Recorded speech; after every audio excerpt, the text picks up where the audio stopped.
Hey guys, what's up? And I am back. I am really making a conscious effort to make sure that I stay on top of you guys. That I stay on top of everything and make sure that I keep in contact with everyone on a regular basis.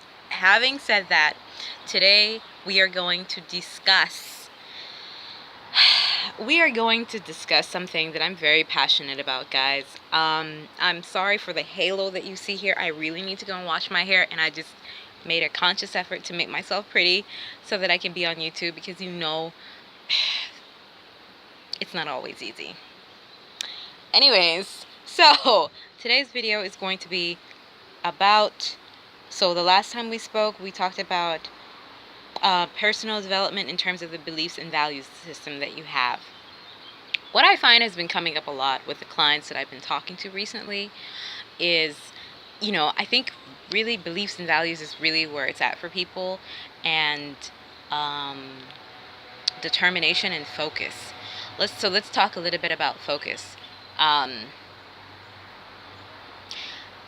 Determination and focus in the sense of, let us say that we're going to take this from the perspective of your childlike self. And I really like that, and I hope that I can bring across this in a way that is really passionately conveyed in the way that I am speaking. So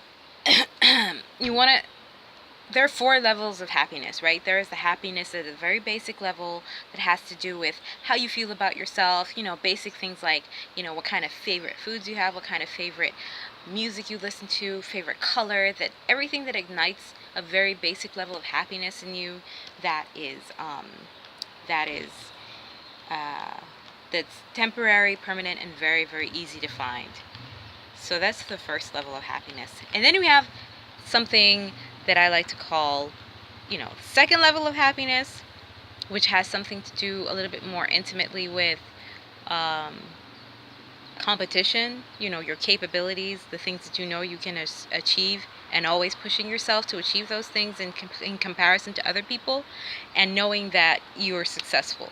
So the more you do that, the more you challenge yourself, the happier you can find yourself when it comes to that level.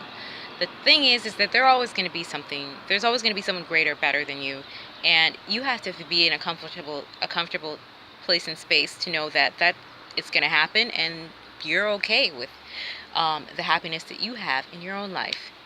Then there's the third one, which is helping others. Helping people who are in need, helping people that otherwise would be unable to help themselves had you not given them whatever it is you're giving them to make their lives a little bit better. And just the kindness of that really makes us feel like we're making a difference in someone's life, and that is a great feeling to have. Coming from someone who has helped a lot of people, sometimes you're helping people, they don't even say thank you. They feel entitled. They go about their business and tell people that they did it by themselves. So, when that happens, it kind of makes it feel like it's kind of all for nothing. So this is also a very temporary level of feeling. So that's now 3, right? Basic carnal happiness, sex, food, rock and roll, music, and helping others in competition. The one that we all strive for, which is a bliss, that I'm going to kind of like reel this in and maybe make this into 2 section parts. It's a level of bliss that you might have had maybe once or twice in your life, that maybe lasts a week or a month, or every time you think about it to this day, that feeling comes back when you remember that experience that brought that. For me, one of the most beautiful feelings of bliss was when I had finally accepted my hair. I realized that it was something that caused a lot of strife in my life, growing up in a predominantly Latin Hispanic neighborhood. I didn't see many girls look like me, and all the girls that looked like me wanted to have their hair straightened.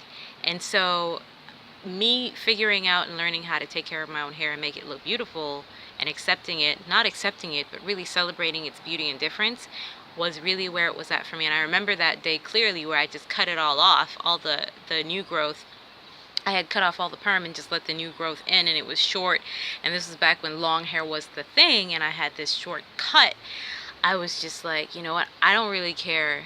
This is what this is who I am, and I love this, and my life is just so much easier when I am able to just, you know, love it and nurture it. And my hair grew like within 6 months, past a lot of people's hair, because I think that it was just getting so much love and attention that it just flourished, you know. And that feeling lasted for a very, very, very long time.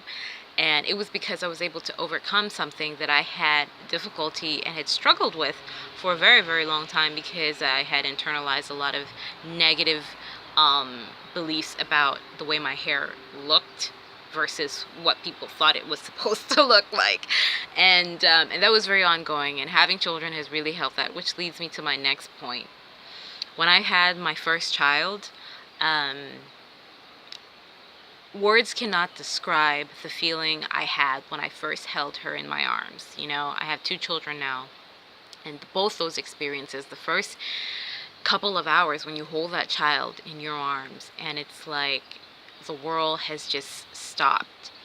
And I promised myself I wasn't going to cry, so I'm going to make it very, very slow so that I don't cry.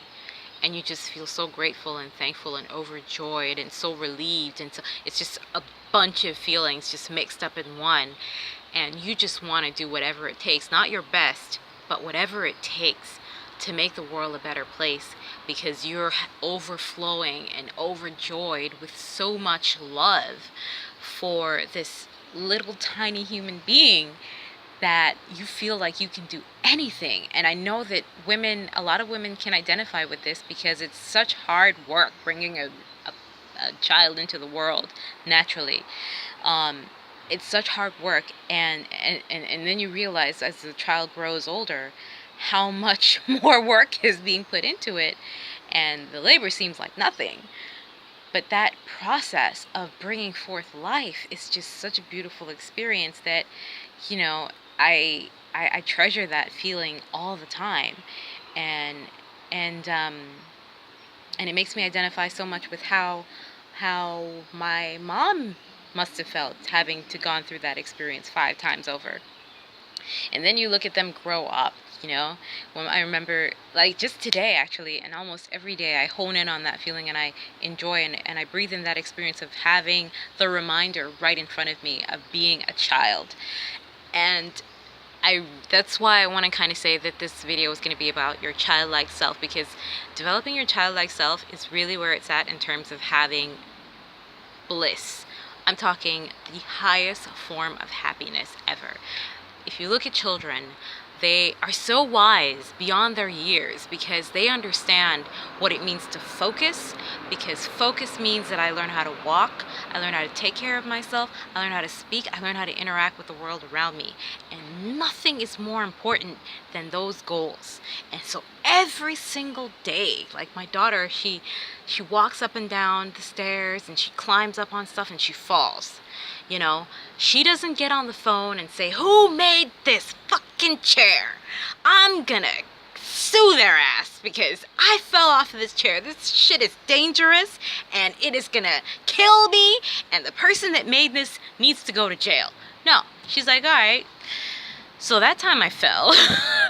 What do I need to do differently the next time so I don't fall, and so that I can be a little bit safer? Maybe I should turn myself this way instead," you know, and looking at the chair and looking at the curves and understanding that this part's hard and this part's soft, and it smells like this and it tastes like that, you know, like that's how she interacts with the world. And I don't ever want to be able to have to take any of that away from her. And of course, as you get older, you know, we as parents are very tempted to take that away from our children, the natural curiosity to try things out and to reach our goals, to just try everything, because nothing is promised and everything has to be learned and experienced. And you gotta stay focused and crazily, wildly interested in everything around you in order to achieve anything. You have to know as much as possible about how you can do what you need to do. And so When she falls, she gets right back up again. And she might cry. She cries for a little while, but she has the ability, the amazing ability and talent to just get over it. Every child has that. Somewhere along the lines, we just kind of, as adults, settle for something else. I don't know what to put on it now because I'm just freestyling today. We just settle, we just tell ourselves that, hey, I've been burned and I'm not going to go there again, and I'm not going to try again because I don't want to feel that pain and hurt. And kids are not like that. They just get up, get over it, and get moving and move on. How many times does a child fall? How many times has my daughter fallen since she has started to walk? I think every day. 100 times a day, every day. That hasn't stopped her from trying to walk because, my gosh, I see people around here walking every day like without even a thought. And so I want to do that, and I'm going to do that. And so I feel like that's really, really important for human beings, adults, teenagers, whatever, to never lose that curiosity for taking your lives to the next level. And the only way to do that is if we tap into that childlike self, into our happiness, and really, really explore, constantly explore, and take command of what it is that really makes us happy by, tapping into those who are happy, helping those who need help, giving back and pushing ourselves as much as possible to uncover and discover what it is we're really capable of. We don't know unless we really try. And like I said to a client, it was said to me, and I said it to someone, you don't know what's out there. You don't know how much time you have. You don't have time to procrastinate. You don't have time to feel like you have another day and another chance to be given to you. You gotta live every single day, every single moment of your life like your life depended on it, because it fucking does. And so I'm really passionate about this topic because your childlike self is so pure and so beautiful and so naturally curious and determined that if you were to just be like that for 10 days, your life would change drastically. And so my kids always remind me to stay in that place because my daughter is always singing from the moment, the older one, from the moment she wakes up in the morning to the moment she closes her damn eyes at night. She is singing her ass off because that makes her happy. And as much as I would want to say, please shut the fuck up, I don't, because she needs some place in her life where she can just be free to be a kid and be herself. That is something that is taken away from too many of us too soon, myself included. And so I would never tell her that to her face. I've threatened a few times, but I'm just like, could you just take it down a notch so mommy can concentrate? And then, the younger one, she's just so super focused. She's picking things apart and tasting them and looking at them in and out and over. And I would never want to say, heck, not even with the rocks on my veranda. Like you can see, I have a gravel balcony, and some of the stones are loose, and she comes out and she puts them in her mouth and she examines them. I don't ever want to take that away from her. I never want to say no. Sometimes it's good to say no to your kids, or maybe make a suggestion of something else that they can do, but that natural curiosity will unlock so much of their potential that you want to make sure that you're guiding them as much as possible how to be safe but still be curious.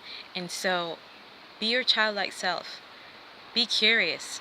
Be safe, but be curious, and understand what your limitations are so that you can overcome them at a pace that is comfortable for you, while still understanding that you got to get uncomfortable in order to move forward.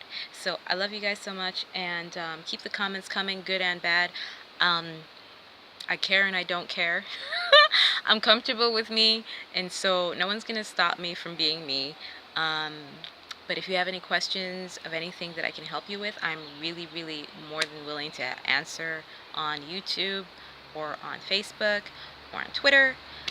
It's all good, baby. It's all good. I hope this has been helpful, and I hope to see you guys again soon. Ciao!